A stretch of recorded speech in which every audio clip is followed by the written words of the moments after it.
Ada sebuah kisah yang ini terjadi di zaman tabi'in. Ada seorang ulama namanya Salim bin Abdullah bin Umar. Salim bin Abdullah bin Umar. Berarti orang ini apanya Umar bin Khattab? Cucunya Umar bin Khattab. Suatu ketika Imam Salim ini beribadah di Masjidil Haram. Di tengah beliau beribadah, tiba-tiba didatangi khalifah yang bernama Hisham bin Abdul Malik. Anda bisa bayangkan ketika saudara-saudara sedang iktikaf di Masjidil Haram atau selesai beribadah di Masjidil Haram, tiba-tiba didatangi Raja Salman. Kira-kira apa yang akan kita lakukan? Ya? Melayu. Masya Allah. Apa yang akan kita lakukan ketika Anda didatangi seperti ini, Pak? Selfie dulu ya. Coba Raja kita selfie dulu ya. Baik. Jadi sang raja ini mendatangi Tuan Salim kemudian menawarkan sesuatu. Wahai Tuan Salim, salni hajatan. Silakan Anda minta sesuatu.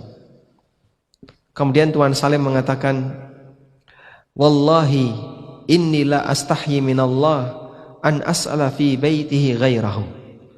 Sungguh demi Allah, saya itu malu kepada Allah ketika saya meminta kepada selain Allah sementara saya sedang berada di rumahnya Allah. Rajanya mundur, Pak, enggak jadi. Ini raja, Pak, khalifah. Kemudian ditunggu Tuan Salim sampai selesai beliau beribadah. Ketika selesai beribadah, Tuan Salim langsung keluar. Loh, kenapa kok langsung keluar, nggak menghampiri raja? Nah, kalau menghampiri raja itu kita. Ya. Gimana? Tadi urusannya kita lanjut di luar aja.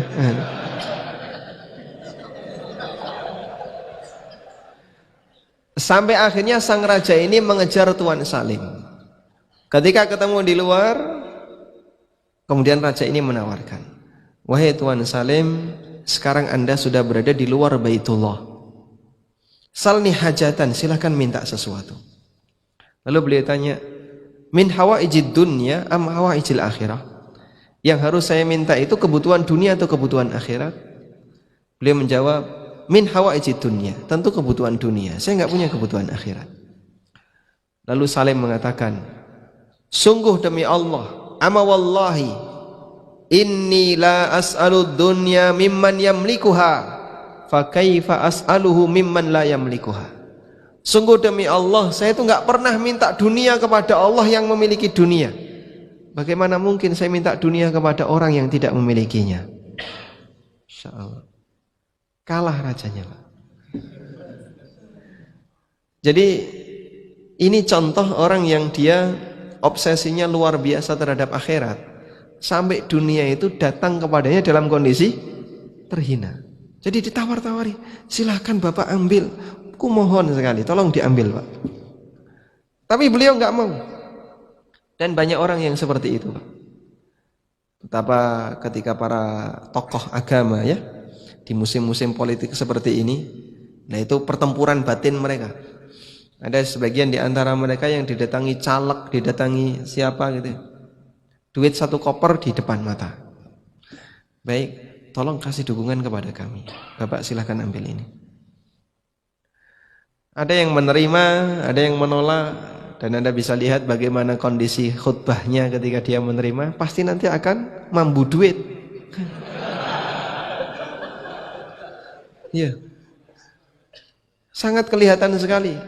Tidak ikhlasnya kelihatan ya, basa-basinya kelihatan, suasana penjilatnya kelihatan. Karena dia sudah menjadi budak dunia. Tapi ada di antara mereka yang tetap tegar dalam kebenaran. Sehingga meskipun dia sudah ditawari banyak hal, saya enggak butuh. Terima kasih ya, ini masalah-masalah pribadi saya, jadi jangan mempengaruhi diri saya. Subhanallah, masih banyak beberapa hamba Allah yang dikasih oleh Allah Subhanahu wa taala keteguhan sabar untuk tidak mengambil jatah dunia, karena itu berbahaya bagi akhiratnya.